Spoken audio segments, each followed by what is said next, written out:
Hi everyone. Today I wanted to talk about mindful presence and our relationship with ourselves. I think that when we think about relationships in general, we tend to think about relationships with other people. And this is natural because that's what we tend to put our focus on, relationships with our partners, relationships with friends, relationships with siblings, parents, things like that. But we also have a relationship with ourselves. And we want to look into the nature of that. Like, what does that feel like? And so you can bring mindful presence to that, right? So you can become present with your internal world and the feeling tone that you feel inside when you think about yourself, when you talk to yourself internally. And when you bring mindful presence to this and you observe in a non-judgmental kind way, you might see that certain thoughts might be there to kind of coax you into doing things, that might be encouraging you. There might be thoughts that put you down, that might criticize you. There could be the shoulds, what we call the shoulds, where it's coming from a perfectionistic mind state. I should be doing this, I should be doing that. And it's very like goal orientated and wanting to get to an end goal. But what I'm talking about is the relationship in terms of our feeling tone. How do we feel mostly towards ourselves? Can we turn towards that inner world and get a sense of what that is? Like any relationship, it takes time to cultivate, to build trust, to communicate. Trust and communication are so important in relationships. And so that's the same thing with our relationship with ourselves. We need to learn to trust ourselves. We need to learn to communicate to ourselves in ways that are kind and nurturing and encouraging and motivating and inspiring.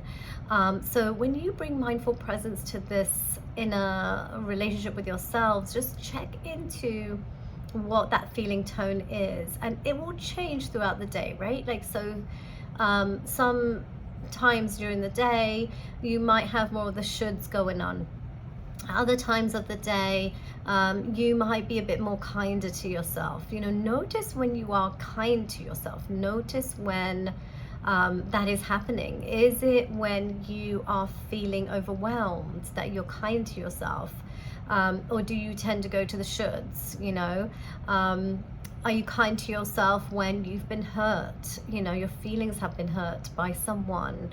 Sadness comes up, anger comes up, shame comes up. Do you turn towards yourself and be like, hey, I'm here for you? And talking to yourself in that way can be very nourishing. We nourish the body with food, right? Like, we put food as priority. How do you nourish yourself with your inner dialogue, your inner talk? That contributes to whether you'll have a strong relationship with yourself or not, and a stable and supportive relationship with yourself or not.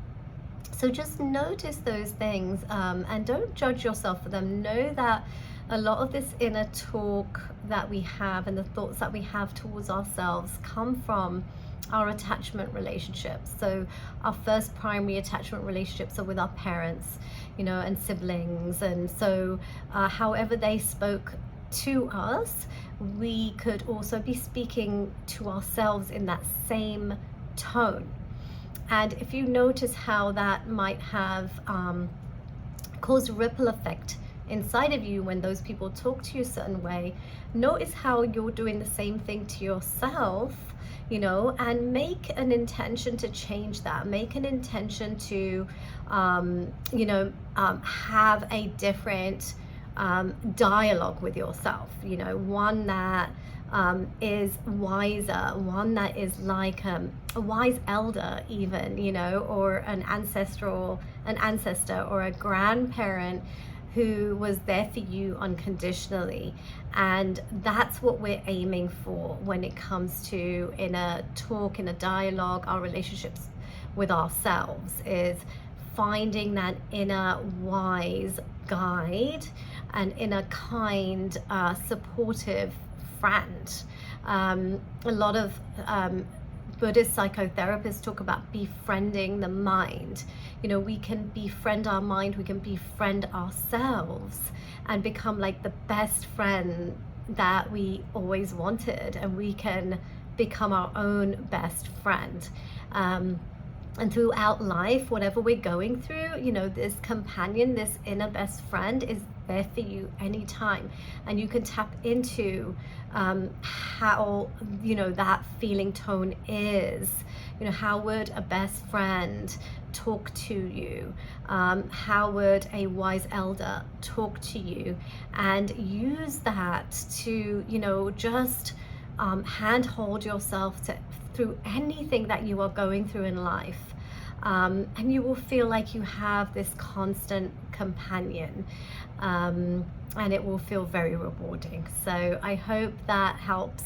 I just want to let you know that I will not be sharing these videos anymore on Facebook. This is the last one. So if you like my videos and you want to see more, please subscribe to my channel, press subscribe, and you will see alerts on YouTube when I post a new one. So I hope everyone's doing well.